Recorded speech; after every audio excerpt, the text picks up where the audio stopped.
Chers téléspectateurs, chères téléspectatrices, chers internautes, bonjour. Nous revoici à notre rendez-vous habituel. Nous sommes au 14e rendez-vous avec vous. Aujourd'hui, nous allons aborder l'autre angle de ce que nous avions abordé au 13e rendez-vous, c'est-à-dire la perte de la ville de Goma et de Bukavu. Nombreux internautes nous ont écrit pour dire que nous devions continuer, nous devions remplir l'angle et aborder les autres angles. Donc aujourd'hui, nous allons continuer. La fois passée, nous avions parlé, surtout nous avions relevé un point, l'âge des commandants. Nous avions dit que la plupart des commandants au front avaient déjà l'âge de la retraite. Ils avaient tous plus de 60 ans. Or, on n'envoie pas quelqu'un à la porte de la retraite pour faire la guerre. Si on les a envoyés, c'était pour préparer la retraite, c'est-à-dire chercher de l'argent pour vivre après le dépôt de la tenue militaire. Alors, aujourd'hui, nous allons voir les autres aspects qui font que les FARDC ne puissent pas gagner la guerre malgré les équipements sophistiqués dont ils disposent.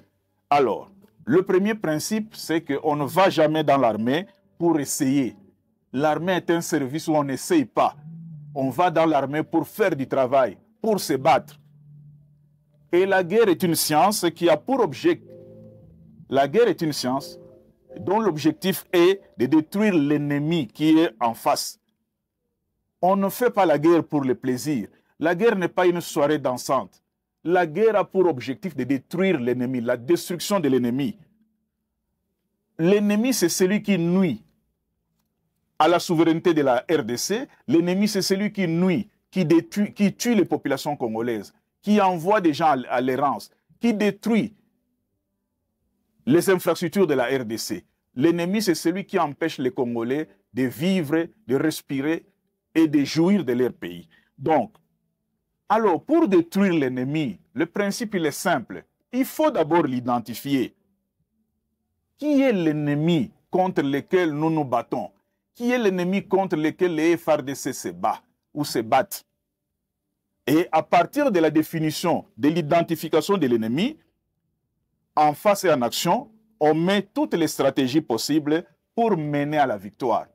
Sur ce point-là aussi, nous devons dire un petit mot. Aujourd'hui, dans les discours officiels, notamment du chef de l'État et même du porte-parole Patrick Mouyaya, l'ennemi, c'est le Rwanda, c'est la RDF, Rwanda Defense Force. Mais là, dans les discours de beaucoup de Congolais, l'ennemi, c'est le M23. Et d'autres encore disent l'ennemi, c'est l'AFC. Donc, nous avons un problème pour identifier l'ennemi. Et tant qu'on n'identifie pas clairement l'ennemi, parce que si vous prenez le M23 comme ennemi, vous prenez celui qui prend la RDF comme ennemi, il le prend comme une armée d'un pays qui envahit, qui agresse un autre pays. Si vous prenez l'AFC comme ennemi, c'est des Congolais qui se battent entre eux avec des lance-pierres, avec des armes légères. Donc, la définition de l'ennemi participe à la victoire d'une armée. Alors, quand on a défini l'ennemi, quand on identifie l'ennemi, il faut asseoir l'arrière-garde et préparer méticuleusement le moyen. Et le moyen, c'est quoi? C'est le feu.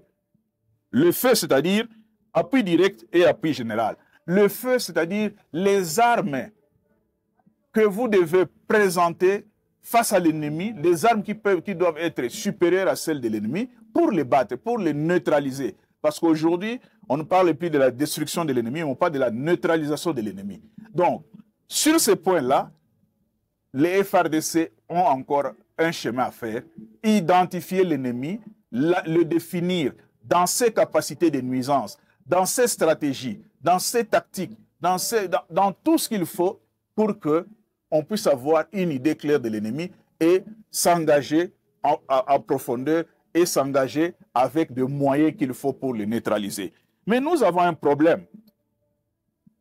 Nous avons un problème, c'est qu'on crée des structures qui n'existent pas dans l'organigramme de l'armée. On crée des coordinations. En 2009, après les négociations entre le CNDP et le gouvernement congolais, on a créé la coordination des opérations à Mani. la coordination des opérations à Mani. Dans l'organigramme des FRDC, le mot coordination n'a jamais existé, sauf erreur de ma part. Et lorsqu'on a créé la coordination des opérations à Mani, on a donné le commandement au général Amouli, le commandement des opérations et des renseignements à Bosco Taganda. On connaît la suite. 2012, donc 3 ans après, le M23 est né et le M23 a frappé les FRDC. Donc le problème de créer des coordinations nuit à l'armée, au fonctionnement du front. Parce que ces coordinations, on ne les crée qu'à l'Est. Après la coordination des opérations à Mani, on a créé une coordination au niveau des ADF, MTM, dans les opérations Souja, avec l'armée ougandaise, l'UPDF. On a créé une coordination qu'on ne retrouve nulle part dans les structures, dans l'organigramme des FRDC. Et après, quand nous revenons à Goma, lorsque le gouverneur militaire, Constant Ndima, est exclu des opérations, on monte encore une coordination. Donc, vous comprenez que les coordinations qu'on monte, qui ne répondent pas à l'organigramme de l'armée, nuisent au bon fonctionnement du front. Parce que dans l'armée, on ne parle pas de coordonnateurs. Dans l'armée, on parle de commandants. Et les commandants, les unités répondent du commandant et non du coordonnateur. Donc, nous avons des erreurs que nous commettons alors que nous sommes sur le même champ, parce que le même champ de bataille, le même front, ça ne change pas. Depuis 1996, depuis l'entrée de l'AFDEL, le Congo, les FRDC se retrouvent au même front, qui est notamment le Kivu, Nord et Sud Kivu. Et on ne tire pas des leçons, on crée des structures qui affaiblissent, qui alourdissent, tout en affaiblissant le commandement au front.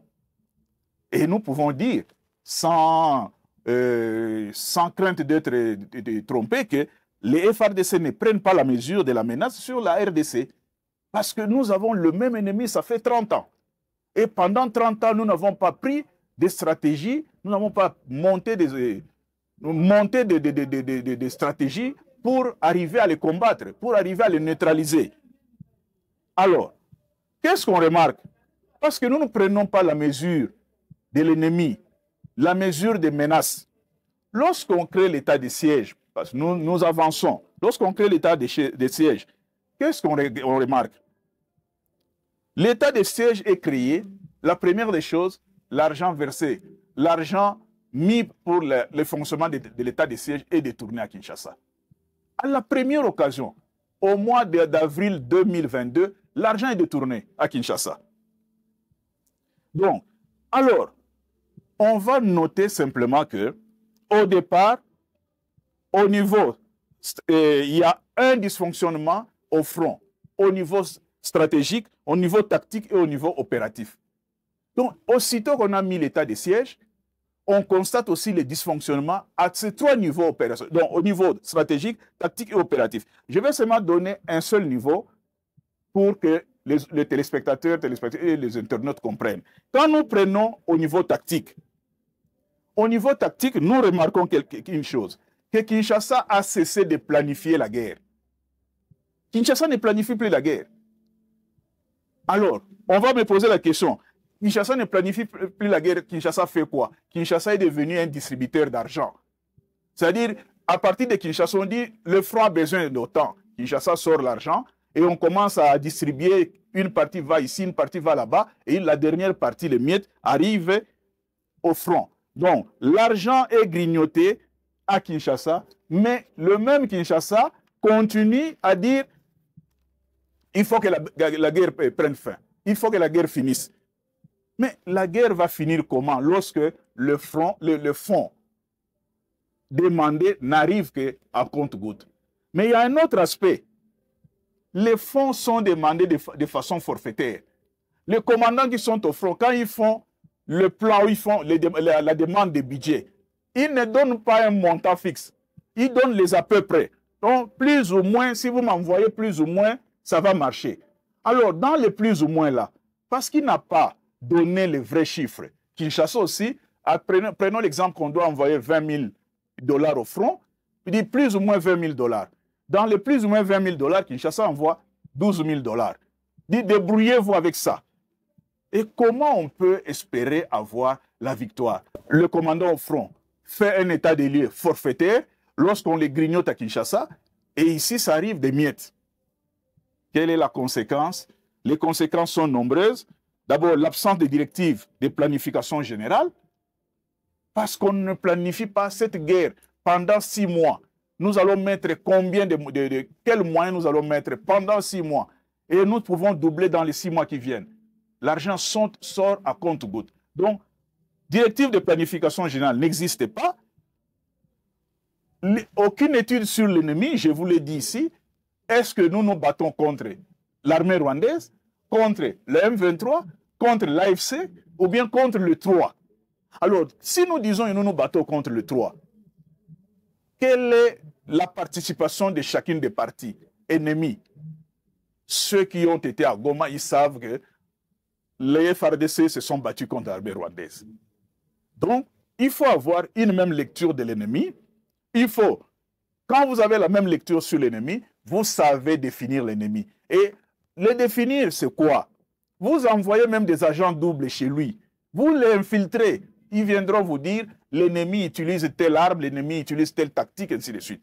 Mais si on ne définit pas l'ennemi, si on n'identifie pas l'ennemi, si on n'étudie pas l'ennemi, il est difficile de gagner la guerre.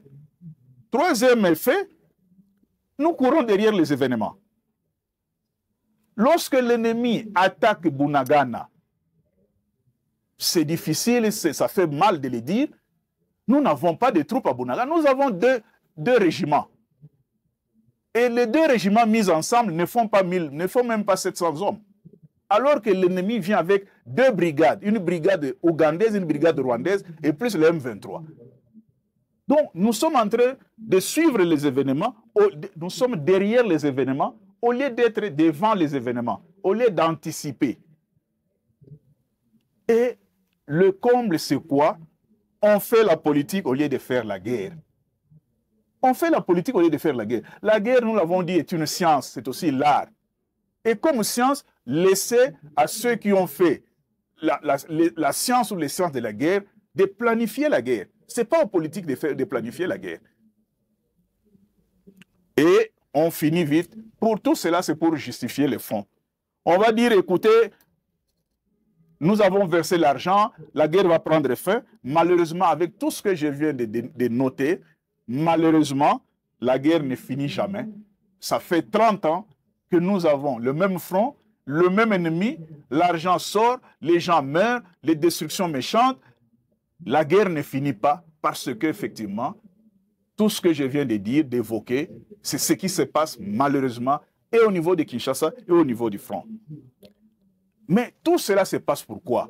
Parce qu'il n'y a pas d'instrument de contrôle. On ne contrôle pas l'argent qu'on envoie aux militaires. Nous avons l'inspectorat général des FARDC. Ça existe sur papier. Mais c'est un organe invisible sur le terrain. Alors que aucune armée au monde ne peut fonctionner, ne peut évoluer sans être contrôlée. Les FARDC, on ne contrôle pas le front, le fonds plutôt. L'argent arrive, l'inspectorat général des FARDC ne sait pas combien on a envoyé à tel, ainsi de suite. Et c'est comme ça que l'argent tourne, parce que les FARDC résistent au contrôle. Alors, il y a des erreurs qui nous amènent aujourd'hui à subir l'humiliation des voisins. Les erreurs, on peut les citer. On place à la tête des opérations, on place les opérations sur la tête d'un individu. On va vous dire, on a nommé tel général. Ah, c'est général. D'abord, les musiciens les chantent, et puis on l'envoie au front.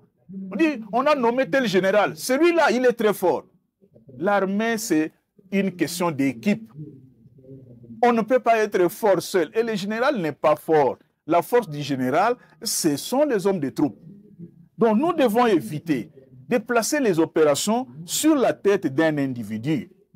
Et l'erreur, c'est ce qui se passe. On va prendre le CV d'un général. On dit il a étudié à Harvard, il a étudié en France, il a étudié ainsi de suite. Il a fait 10 académies militaires, on ne voit pas son âge, on ne voit pas ses aptitudes physiques et on l'envoie au front. Et tout le monde voulait dire, celui-là au moins il a étudié. Non, le front ce n'est pas celui-là, ce n'est pas ça. Le commandant est l'animateur direct de l'armée. Mais autour de lui, il y a des animateurs, des conseillers indirects. Des animateurs indirects qui doivent lui donner des conseils. Et ça nous manque. Ça nous manque. Alors, nous avons aussi la disproportionnalité entre les ressources humaines, la logistique et les finances. Généralement, tout cela ne répond pas à la réalité du terrain. Soit on envoie du matériel, on envoie des armes, les munitions vont suivre, ou bien on envoie des armes, des munitions qui ne répondent pas aux armes, ainsi de suite. Donc, il faut revoir tout cela. Et lorsqu'on a revu tout cela, on va se rendre compte que nous pouvons gagner la guerre. Parce qu'en discutant avec des militaires, certains nous ont dit qu'avec l'équipement que les FARDC, dont les FARDC disposent, si nous avons une guerre avec le Rwanda, 2 semaines, c'est beaucoup pour anéantir le Rwanda. Donc, nous avons l'équipement. Et même l'équipement que le Rwanda a récupéré à Goma, cet équipement-là, qui n'a pas été utilisé, si on l'avait utilisé, je doute fort que nous puissions arriver au résultat actuel. Et toujours en discutant avec des militaires, ils nous disent que Goma a été reconnu comme l'épicentre de la magouille. La magouille au front, c'est à Goma, l'épicentre, c'est Goma. De Kinshasa à Goma, l'épicentre, c'est Goma. Et malheureusement, vous avez appris que les Wazalendo, encore il faut vérifier, que les Wazalendo étaient très fâchés parce que leur argent était envoyé et ils ont accusé le gouverneur d'avoir détourné leur argent. Et on connaît la suite.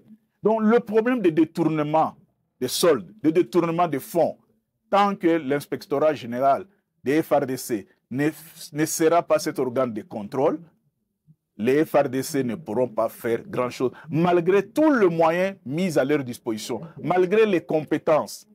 Donc, voici, chers téléspectateurs, chères téléspectatrices, chers internautes, nous avons voulu ajouter au problème d'âge des commandants l'absence de planification, l'absence de tout cela qui fait que on veut avoir la fin de la guerre, mais les moyens pour arriver à la fin de la guerre, ces moyens sont détournés.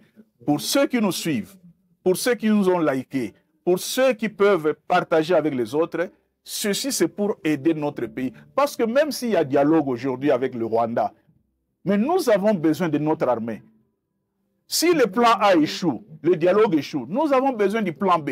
Et le plan B, c'est le plan de la guerre. Et si on doit faire la guerre, c'est toujours avec la même armée, le même militaire. Mais il faut arranger, toucher là où ça ne va pas, mettre des conditions, suivre cela de telle sorte que les FARDC, qui ont été classés 11e armée, je pense, de l'Afrique, si je ne me trompe pas, soient effectivement cette 11e armée qui a des compétences, qui a des moyens logistiques, qui a tous les équipements possibles, mais qui manque de cœur pour protéger ces pays convoités de tout le monde. Chers téléspectateurs, chères téléspectatrices, chers internautes, voici la matière, à vous les débats, et n'oubliez pas de partager avec vos amis, et surtout, ne quittez jamais les coulisses RDC TV pour en savoir plus. Bonne journée.